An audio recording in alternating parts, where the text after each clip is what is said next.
क्या होगा अगर दुनिया का सबसे अमीर इंसान बनने की कुंजी पैसे से जुड़ी ही ना हो? वॉरेन बफे ने सिर्फ निवेश नहीं सीखा, उन्होंने दो ऐसी सच्चाइयां खोजी जिन्होंने पूरी दुनिया को हिला दिया। नमस्कार श्रोताओं, लेकर आया हूं एक ऐसी किताब जो सिर्फ पढ़ने के लिए नहीं, जीने के लिए है।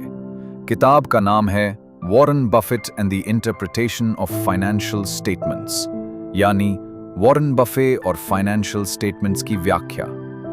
इसे लिखा है दो बेहतरीन दिमागों ने, मैरी बफेट और डेविड क्लार्क, और आज हम शुरू कर रहे हैं पहला अध्याय जिसका नाम है Two Great Revelations That Made Warren the Richest Person in the World। तो चलिए किताब नहीं, सोच को सुनते हैं और सीखते हैं वॉरेन की नजरों से दुनिया को देखना। ज्यादातर निवेशक सिर्फ नंबरों के पीछे भागते हैं, लेकिन वॉरेन बफे ने सच्चाई को पकड़ा और इसी ने उन्हें दुनिया का सबसे अमीर इंसान बना दिया। आपने कभी सोचा है एक ही व्यक्ति कैसे दुनिया का सबसे अमीर इंसान बन गया? बिना कोई लॉटरी जीते, सिर्फ अपने दिमाग और एक रणनीति के बल पर। यह कोई जादू नहीं था, बल्कि दो रहस्यों का नतीजा था। ऐसे रहस्य जिन्हें समझकर आप भी अपनी किस्मत बदल सकते हैं। लोग कहते हैं कि वॉरेन बफे ने बेंजामिन ग्राहम का अनुसरण किया, पर अगर मैं कहूं कि उन्होंने उनसे बगावत की और वही बगावत उन्हें दुनिया का सबसे अमीर इंसान बना गई।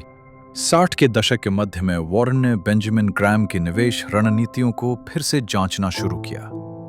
यह वो क्षण था जब वॉरेन सिर्फ सीखने वाले नहीं रहे, अब वो सोचने लगे थे। उन्होंने समझा कि किसी सिद्धांत को मान लेना एक बात है, लेकिन उसे परखना असली समझ है।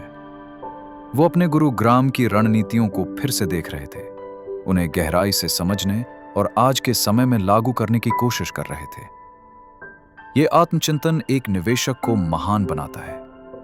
ये किताब एक खजाना है उन विचारों का जो वॉरेन को बाकी दुनिया से अलग बनाते हैं। लेखक हमें उस सोच तक पहुंचाते हैं जो वित्तीय समझ को आत्मा से जोड़ती है। उन्होंने जो रणनीति बनाई वो आज भी निवेशकों की बाइबल मानी जाती है। इस सोच ने फाइनेंस की दुनिया को बदल कर रख दिया और एक स्थायी विरासत बनाई। यह केवल पैसा कमाने का नहीं, समझने का तरीका था। इस किताब का उद्देश्य है वॉरेन के इन दो रहस्यों को उजागर करना। यह किताब कोई साधारण जानकारी नहीं देती, यह एक सोच सिखाती है जो आपको अंदर से निवेशक बना सकती है। आप कैसे पहचानेंगे कि कोई कंपनी अद्वितीय है और उसके पास एक टिकाऊ प्रतिस्पर्धात्मक लाभ है? आप उस कंपनी का मूल्यांकन कैसे करेंगे जिसके पास ये प्रतिस्पर्धात्मक लाभ मौजूद है? यह सवाल सामान्य नहीं है, यह आपके लिए धन बनाने का नक्शा है।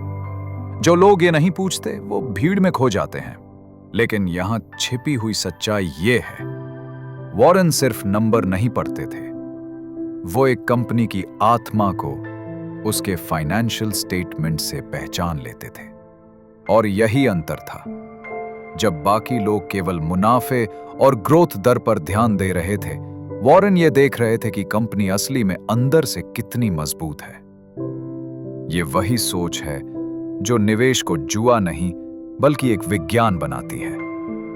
सच कहूं तो मैं भी पहले स्टॉक टिप्स के पीछे भागता था। हर दिन कोई नया हॉट स्टॉक, कोई नया एक्सपर्ट वीडियो देखता था और सोचता था यही वो मौका है। लेकिन फिर मैंने वॉरेन की बातों को गहराई से समझा। उन्होंने कभी जल्दबाजी में निर्णय नहीं लिया। उन्होंने ऐसे बिजनेस चुने जिनमें समय के साथ बढ़ने की ताकत हो। तभी मेरी सोच बदली। निवेश अब एक दौड़ नहीं बल्कि एक धीमी लेकिन निश्चित यात्रा बन गई। बस एक पल के लिए अपनी आंखें बंद कीजिए और कल्पना कीजिए कि आप कंपनियों को वैसे ही देख पा रहे हैं जैसे वॉरेन देखते हैं। सिर्फ शेयर नहीं बल्कि टिकाऊपन की कहानियां। हर नंबर के पीछे एक कहानी है और हर कहानी में एक सबक। अब खुद से पूछिए, क्या आप वाकई अपने भविष्य की बुनियाद बना रहे हैं या बस ट्रेंड्स के पीछे भाग रहे हैं?